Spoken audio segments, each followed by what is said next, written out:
अस्सलाम वालेकुम dear students. आज मैं आपको पास्ट परफेक्ट टेंस के एक्टिव वॉइस और पैसिव वॉइस के बारे में बताने जा रहा हूँ।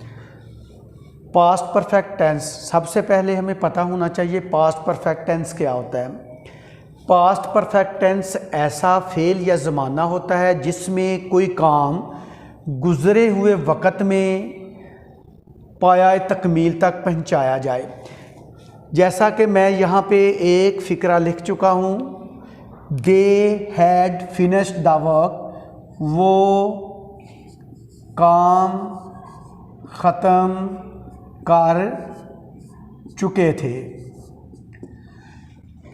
ऐसा काम जो माजी में कंप्लीट किया गया हो, ऐसा काम जो माजी में पाया तकमील तक पहुँचा हो, उस फ़िक्रे को हम पास्ट परफेक्ट टेंस कहते हैं। अब हमें पता होना चाहिए कि पास्ट परफेक्ट टेंस को इंग्लिश में हम इसकी कैसे पहचान कर सकते हैं। जबकि हमें एक्टिव वॉइस और पैसिव वॉइस जब आते हैं सॉल्व करने के लिए, तो साथ ये उर्दू नहीं दी होती। ये उर्दू मैं सिर्फ आपको फ़िक्रा समझाने के लिए लिख रहा हूँ कि जब इंग्लिश में सेंटेंस आता है तो इंग्लिश में ही आपने उसका जवाब देना होता है।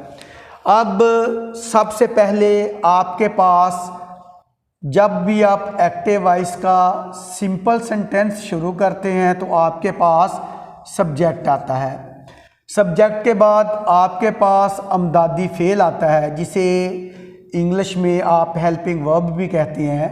ये हमारे पास हेल्पिंग वर्ब, उर्दू में हम इसको अमदादी फ़ेल कहते हैं और इसको एक्सिलरी वर्ब भी हम कहते हैं। इसके बाद अमदादी फ़ेल के बाद हमारे पास वर्ब आती है और यहाँ पे हमारे पास थर्ड वर्ब जो है वो इस्तेमाल हुई है। थर्ड वर्ब के बाद हमारे पास ऑब्जेक्ट आता है। यहाँ पे जो हमारे पास ऑब्जेक्ट है द वर्क है। अब हमने इंग्लिश में ही फ़िक्रे की पहचान करनी है कि जो फ़िक्रा हमारे सामने रिटन फॉर्म में आता है वो किस ज़माने का है, किस टेंस का है, या कि वो फ़िक्रा ग्रामर का है। सब्जेक्ट के बाद आप देखें आपके पास अमदादी फ़ेल हैड आ जाए और हैड के बाद थर्ड वर्ब आ जाए। सब्जेक्ट के बाद आपके पास हैड आ जाए, हैड के बाद वर्ब की तीसरी फॉर्म आ जाए, तो वो सेंटेंस आपका पास्ट परफेक्ट टेंस का होगा। इंग्लिश में इसलिए पहचान बता रहा हूँ कि एक्टिव वॉइस और पैसिव वॉइस इंग्लिश में सेंटेंस आते हैं और इंग्लिश में ही हमने इसके पैसिव वॉइस करने होते हैं। और इंग्लिश में भी हमें पहचान होनी चाहिए कि कौन सा अमदादी फ़ेल आए और कौन सी फॉर्म आ जाए, तो वो फ़िक्रा किस ज़माने से तल्लक़ रखता है या वो फ़िक्रा किस टेंस से तल्लक़ रखता है। आया वो फ़िक्रा ग्रामर का है या कि वो किसी टेंस का है।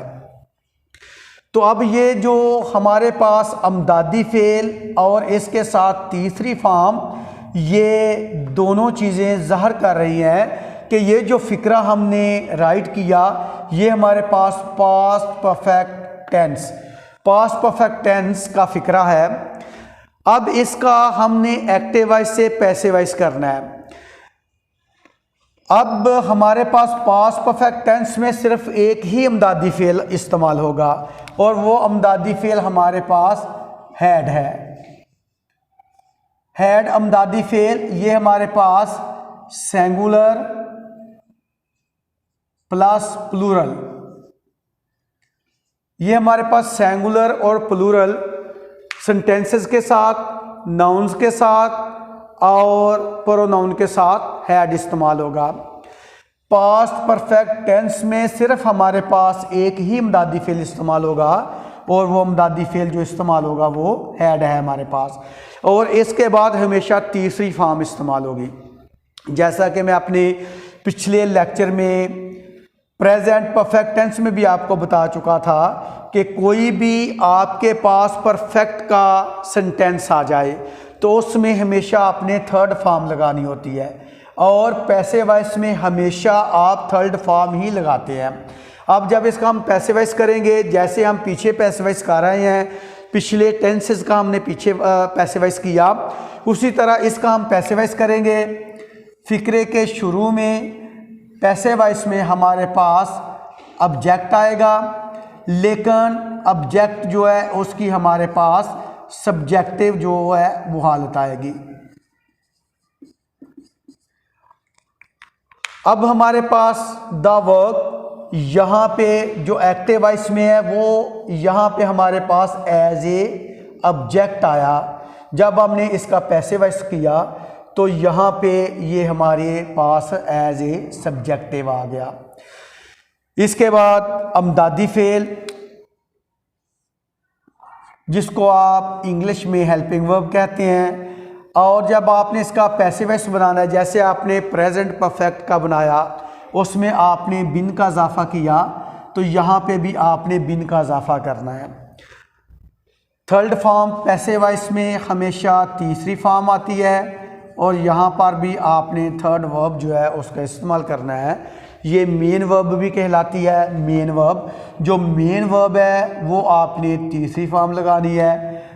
बाय, जैसे पहले फ़िक्रों में पिछले सेंटेंसेस में आप बाय अपने पास से लगाते रहे हैं, यहाँ पर भी बाय आपने अपने पास से लगाया।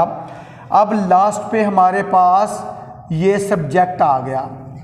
अब जब लास्ट पे हमारे पास सब्जेक्ट आ गया, यहाँ पे सब्जेक्ट हमारे पास दे है।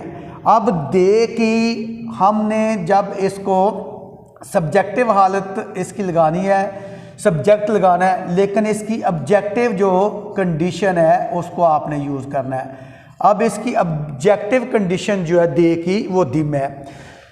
यहाँ पे ये देखें, आपने दे लिखा, इस फ़िक्रे में सब्जेक्ट हमारे पास दे है। अब जब इसको आप इसकी ऑब्जेक्टिव कंडीशन में लेकर जाएंगे तो दे जो है ये डेम में चेंज हो जाएगा। और यहाँ पे आपने सब्जेक्ट तो लिखा, लेकिन इसकी आपने ऑब्जेक्टिव हालत जो है वो लगानी है, ऑब्जेक्टिव, और इसकी ऑब्जेक्टिव कंडीशन जो है वो हमारे पास डेम आ जाएगी। जैसे यहाँ पे डेम आ गया और यहाँ पे हमारे पास दे आया। दे और सब्जेक्ट और ऑब्जेक्ट जब हम पैसिवाइज करते हैं तो इन दोनों की जो प्लेसेस है वो हम चेंज कर देते हैं। सब्जेक्ट की जगह ऑब्जेक्ट आ जाता है, लेकिन उसकी सब्जेक्टिव कंडीशन, और यहाँ पे सब्जेक्ट आ गया लेकिन उसकी ऑब्जेक्टिव कंडीशन, और बाकी फ़िक्रा जो आपने राइट किया है वैसे का वैसे ही आपका राइट हो जाएगा। अब ये तो था हमारे पास सिंपल सेंटेंस जो है उसका एक्टिव वॉइस से पैसिव वॉइस। अब हम चाहते हैं कि ये जो हमारे पास सिंपल सेंटेंस है, अब इसको हम नेगेटिव में भी चेंज करें, मनफी फ़िक्रे में भी चेंज करें। इससे पहले आपको मैंने बताया था कि जहाँ पर भी आपका अमदादी फेल आता है, फ़िक्रे में जहाँ पर भी आपका अमदादी फेल आ जाता है, आपने क्या करना है, अमदादी फेल के फ़ौरन बाद आपने नाट का इजाफा कर देना है।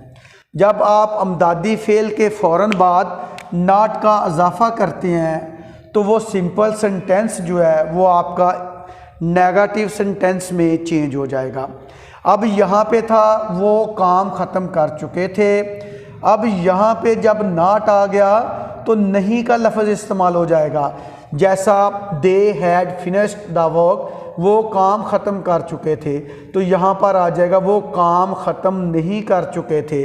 नहीं जो चीज़ है, नाट जो है ये नहीं के लिए इस्तेमाल होता है, और नहीं जो है ये मनफी फ़िक्रे को ज़ाहिर करता है, और मनफी फ़िक्रे को इंग्लिश में हम नेगेटिव सेंटेंस कहते हैं। अब ऊपर वाले फ़िक्रे को जब हम नेगेटिव में चेंज करते हैं तो जैसे दे हमने लिखा, दे का दे आ गया, उसके बाद हैड है, अमदादी फेल हैड लगा दिया।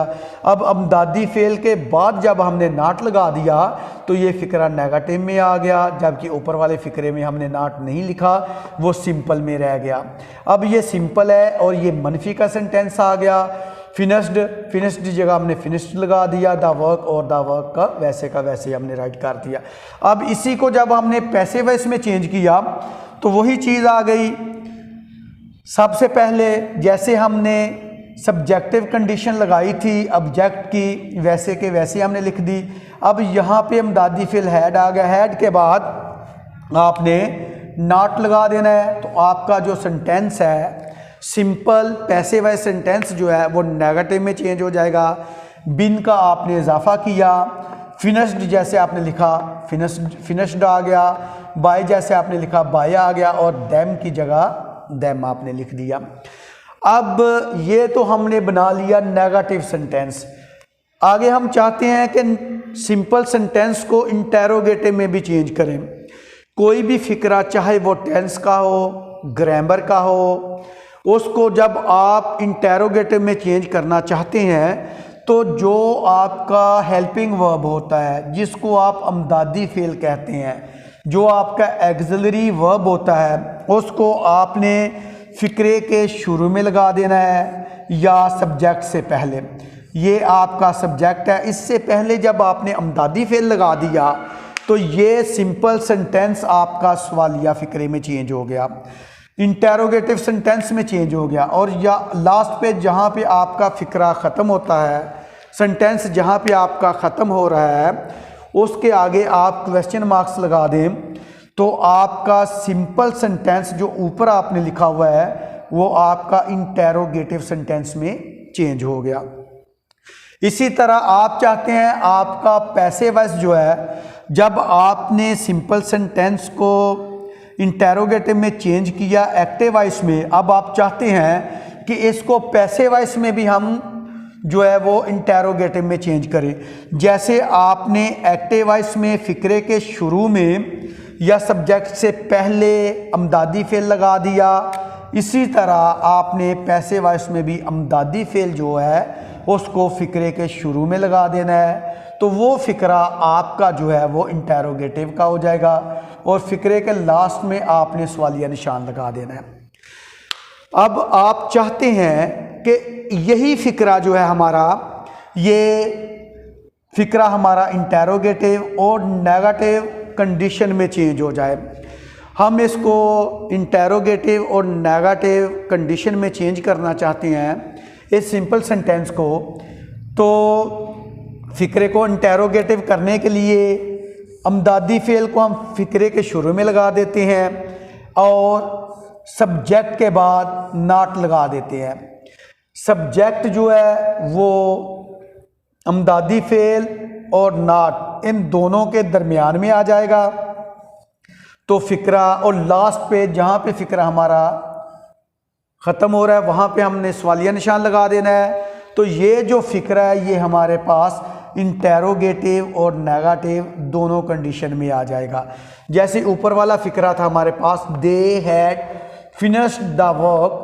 अब यहाँ पे ये हमारे पास सिंपल सेंटेंस आ गया। जब हमने इसको नेगेटिव किया तो हमने अमदादी फ़ेल के बाद नॉट लगा दिया। इसी फ़िक्रे को जब हमने इंटेरोगेटिव में किया तो हमने हैड फ़िक्रे के शुरू में सब्जेक्ट से पहले लगा दिया और लास्ट पे क्वेश्चन मार्क्स लगा दिया।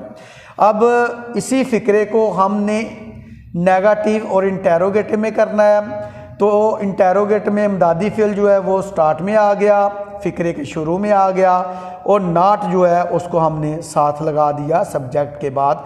जैसे इधर ये अमदादी फ़ेल के बाद लगा हुआ था, जब अमदादी फ़ेल को हमने सब्जेक्ट के शुरू में लगा लिया तो इस नॉट को फिर हमने सब्जेक्ट के बाद वैसे का वैसे ही रहने दिया।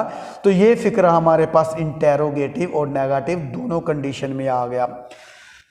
इसको जब हमने पैसिव वॉइस में चेंज किया तो पैसिव वॉइस में भी वही आपने अमदादी फ़ेल को फ़िक्रे के शुरू में लगा लिया और जो आपने ऑब्जेक्ट लगाया था उसकी सब्जेक्टिव कंडीशन, उसके बाद नॉट लगा दें और जहाँ पे आपका फ़िक्रा जो है वो ख़त्म हो रहा है, कंप्लीट हो रहा है, मुकम्मल हो रहा है, वहाँ पे क्वेश्चन मार्क्स लगा दें। तो आपका फ़िक्रा इंटेरोगेटिव और नेगेटिव कंडीशन में चेंज हो जाएगा। बाकी जैसे हमने फ़िक्रे को लिखा है वैसे कि वैसे किसी चीज़ में हमने चेंजिंग नहीं करनी, वैसे कि वैसी चीज़ें हमने लिखते जाना है। पास्ट परफेक्ट टेंस, इसमें हमें सबसे ज़्यादा जो बेनिफिट है वो ये है कि इसमें जो एक्टिव वॉइस के सेंटेंसेस है उनमें हमेशा तीसरी फॉर्म आती है, और पैसिव वॉइस में जितने भी पैसिव वॉइस है उनमें आपने थर्ड फॉर्म लगानी होती है। इस टेंस में आपको थर्ड फॉर्म जो है आपको एक्टिव वॉइस फिक्रों में ही मिल जाएगी। यहाँ पे आपको फॉर्म चेंज करने की ज़रूरत नहीं है। परफेक्ट का कोई भी सेंटेंस हो, चाहे वो प्रेजेंट का है, चाहे वो पास्ट का है या वो फ्यूचर का है, सभी में तीसरी फॉर्म आएगी और वही तीसरी फॉर्म जो है आपने पैसिव वॉइस में यूज़ कर लेनी है। तो इस तरह ये हमारे पास पास्ट परफेक्ट टेंस जो है इसके एक्टिव वॉइस से जो है वो पैसिव वॉइस बनाने का मेथड जो है वो आपके सामने है, वो मैंने आपको बता दी है। बहुत इजी मेथड है, इसकी प्रैक्टिस करें, इंशाल्लाह आपको प्रैक्टिस से ज़्यादा समझ लगेगी इसकी। तो इंशाल्लाह उम्मीद है कि आपको पता चल गया होगा पास्ट परफेक्ट टेंस के एक्टिव वॉइस से हम पैसिव वॉइस कैसे करते हैं। नेक्स्ट लेक्चर में फिर आपसे मुलाकात होगी। अल्लाह हाफिज़।